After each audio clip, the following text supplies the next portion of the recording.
All right, so I am going to go over the personal narrative task that you are going to have after reading the Calvin and Hobbes comics. So I made this helper, graphic organizer, whatever you want to call it, and I'm going to post it in our Google Classroom so you can actually edit it and use whatever you need. So the question is, when did you have to use your imagination to find another way to do or solve something? And my experience is when I've asked the kids this question, most of them are like, never. But I'm guessing you are probably overthinking this question. So I wrote some things down, common problems kids encounter. I've probably had all of these. It says here, have you ever had a problem like one of these, and how did you solve your problem? This is just to think. Have you ever had your clothing ripped? When I was in 6th grade, I was wearing jeans, and I went to the restroom, and when I tried to pull up the zipper, it wouldn't move. That was a problem, and I had to use my imagination to solve. But you could also just think maybe all of a sudden you had a hole in your clothing. Maybe something that's babysitting and the kids are crazy. What do you do to entertain them? Going to a party and you forgot a gift. You forgot about a special event or day. Forgot about a project. Locked out of your house. Oh, that's a good one. A project got ruined. I think we heard an example of that in Wagon Train at Dusk. An art project gone wrong. So many of those. Needing to earn some extra money. You need to pay someone back. Maybe you've lost a pet, a sibling, or even yourself somewhere. When I'm saying lost, like you can't, maybe, for example, when my neighborhood doesn't have any lights in it, and one night I was trying to walk home and I took the wrong sidewalk and I got lost. So that is an example.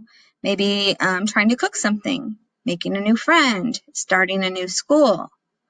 And then how are you using your imagination with the hybrid school that you're doing right now? Or anything that maybe had happened during the pandemic. We all had to start using our imaginations differently. So just think about that. You do not have to use any of those. Those are just some ideas. So here is my problem and how I use my imagination to solve the problem. And this, unfortunately, is a true story. When Mrs. Yanez was 11, she washed her curly hair, and you guys know I have curly hair. And then she decided to cut her bangs. When her hair dried, the bangs were very, very short and curly. It was not a good look. It was not a good, my bangs were like this long. Oh, it was so bad. I have pictures, but I'm not going to show you right now. How I use my imagination to solve the problem.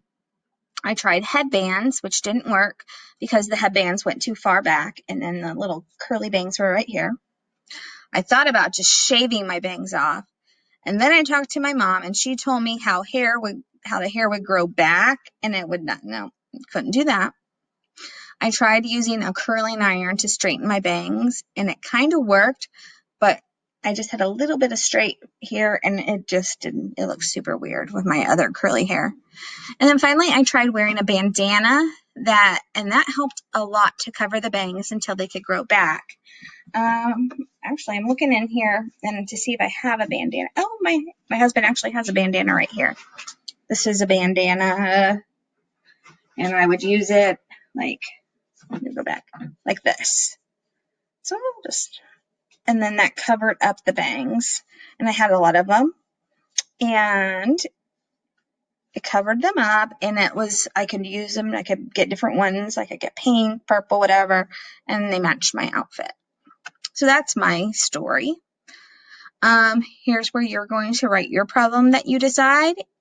You can use one of these if you want. And then You're just listing out your steps here. I wrote in sentences. You do not have to. You could just write words. It does not matter. Okay, then right here, you're going to need to describe your setting. My setting, I was in my parents' bathroom when I was washing my hair, and that my hair, and that's actually where I cut my hair, was in their bathroom. And then I went into my bedroom because I was crying, And here are some descriptive details. I used sharp scissors. My hair was wet.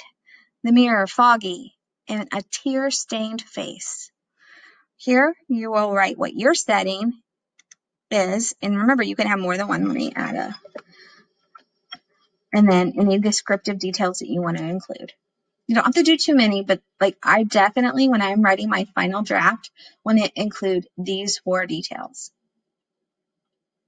And then you have events. You do not have to use these, but they might help you get started. You're going to need a hook, and then you're going to need steps. And of course, I would highly suggest you use sequence structure here, going in a time order. You don't have to use all of these. Maybe you want just a first, next, later, and all in all. That's fine. Whatever. This is just to help you with your ideas. My hook is, have you ever thought that cutting your own hair is a good idea? Well, I'm here to tell you to think twice before you do it. If you forgot about hooks, I have a link right here that can help you. And then here are some other transition words, like maybe you don't want to put later. Maybe you want to put suddenly in, or afterwards instead of after. Whatever. Those are just some suggestions. And here are some character traits in case you have other characters in your story. My story is just about me.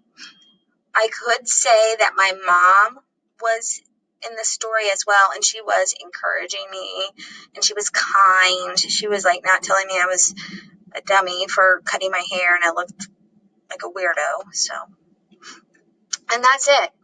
This is, and of course, this is not something you must fill out.